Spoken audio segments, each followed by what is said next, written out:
সেটা প্রকাশ পাইছে তোমার জাতিসংঘ সাধারণ নির্বাচন অধিবেশনে 1975 সালে।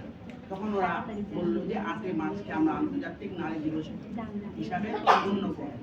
75 সালে যদিও 77 সাল থেকে রেগুলার বেসিসে প্রতি বছর 8 মার্চটাকে ইন্টারন্যাশনাল ওমেন্স ডে হিসাবে পালন করে আসতেছে। এবং এটা সুন্দর একটা ড্রেস আছে, এই কালারের ড্রেস সবাই পরে, যদি আমরা আসলে এটাকে অতটা মানিনি। এরপর থেকে যদি কখনো আবার হয় তোমরা এরকম একটা কালারের ড্রেস পরে আসবে, আমিও পরে আসতে পারিনি সরি। এখন আমরা সেখানে কথা বলতে আসছি যে মানে আমাদের তো মেয়েদেরকে নিয়ে আমাদের মেইন কথা। এখানে এই বছরের প্রতিপাদ্য বিষয়টা কি আমরা কি জানি? বিনিয়োগ নারীতে যদি আমরা বিনিয়োগ করি তাহলে আমাদের অগ্রগতিটা ত্বরান্বিত করব। এটাই ছিল এবারে আমাদের প্রতিপাদ্য বিষয় এবছরের জন্য। এখন আমরা মনে করি বিনিয়োগ মানে কি? আমরা যে কোনো একটা ব্যবসা করলে আমরা বলি না যে পুঁজি করলাম আমাদের এটা উন্নতি হবে। আসলে আমাদের নারীকে বিনিয়োগ করা মানে আমরা নারীকে যে ছোট কাল থেকে আমাদের যে জন্ম নিল, আমরা ইন্ট্রাইউটেরাইন লাইফে মানে একটা মেয়ে যখন পেটে জন্ম হয় তখন আমরা যদি জানি আল্ট্রাসোনোগ্রাফির মাধ্যমে যে মেয়েটা মেয়ে, তখন থেকে কিন্তু অবহেলা শুরু হয়ে যায়। এই জন্য কিন্তু কিছুদিন আগে হাইকোর্টের রুল জারি করছে যে মেয়ে বাচ্চা বা কোনো বাচ্চার লিঙ্গ বলা যাবে না। ছেলে বলে তো সবাই খুশি।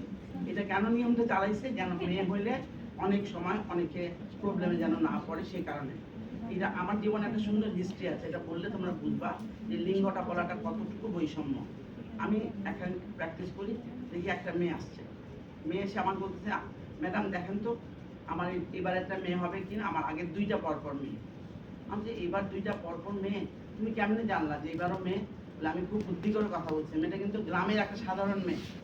আমাকে বলছে আমি তো তোমাকে 2টা মেয়ে হওয়ার পর আবার মেয়ে হলে তো কোনোদিন আল্ট্রাসোনোগ্রাফি বলবে না, তোমাকে কেমনে বললো? ম্যাডাম আমি ওকে খুব একদম গিয়ে খুব স্মার্টলি বলছি যে আমার আগের 2টা ছেলে আছে, দেখেন তো এবার মেয়ে কিনা।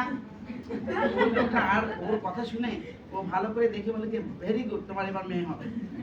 এইভাবে সে জানতে পারলো। এইভাবে বুঝছো যে মেয়ে একটা বাচ্চা হলে সংসারে অনেক কষ্ট হয়। এটা একটা গল্প। আরেকবার দেখছি যে একটা মেয়ে 2টা পরপর মেয়ে হয়েছে, 3rd টাইমে ও জানতে পারছে যে ওর বাচ্চা হবে, আবার মেয়ে। ঠিক 23 দিন আগে সুইসাইড করে মারা গেছে। দ্যাট মিনস ও যদি বাড়িতে আবার ফিমেল হতো সমস্ত দায়ভারটা তারই বর্তাইতো। নিশ্চয়ই সে অনেক বেশি টর্চার ছিল ওদের ফ্যামিলি লাইফে, সেখান থেকে পরিত্রাণ পাওয়ার জন্য সুইসাইডই করছে। এই সমস্ত কারণে নারীর উপর অনেক বেশি জোর দিচ্ছে। একটা কথাই আছে কিন্তু, আমরা নারী, আমরা চাইলে কিন্তু সব পারি। আল্লাহ আমাদেরকে সেরকম ক্ষমতা দিয়েছে। এই যে ওনারা বললো যে আমরা বাসায় গেলে আসলে তো সব কাজ করি, আমি তো সবসময় বলি আমি ডাক্তার, আমার একটা পার্টনার যে ছেলে, ওর ঘরে গেলে ওর বউকে সবকিছু করে দিচ্ছে। আমরা গিয়ে তো তা পাই না। আমরা বাসায় গিয়ে সবই কি খাইছে না খাইছে কি রান্না হবে সবই আমাদেরকে চিন্তা করতে হয়। মেয়েদের কষ্টটা অনেক বেশি। মেয়েদেরকে কিন্তু সাফল্য অর্জন করতে গেলে মেয়েদের পিছনে কিন্তু তার ফ্যামিলি, পরিবার, ভাই বোন, মা বাবা সবাইকে কিন্তু অনেক স্যাক্রিফাইস, অনেক হেল্প করে একটা মেয়েকে কিন্তু এই পর্যায়ে বা ওর মানে যে পরিমাণে সে কষ্ট করে আসে তাকে উঠাতে হয়। সেটাতে ফ্যামিলির অনেক কন্ট্রিবিউশন আছে। এখন আমাদের মেইন যেটার জন্য আমাকে এখানে তোমাদের সাথে কথা বলতে আনা হয়েছে, আসলে আমরা একটু কথা বলতে আসছি, কোনো পড়াশোনা না। এখানে আমাদেরকে জানা দরকার কি, আমরা কিন্তু 70-এর আগে আমরা ক্যান্সার আছে না, ক্যান্সার শুনলে আমরা সবাই ভয় পাইতাম। কিন্তু এখনো থেকে আস্তে আস্তে মানুষ ক্যান্সার সম্বন্ধে অনেক অবহিত হয়েছে, অনেক জ্ঞান হচ্ছে।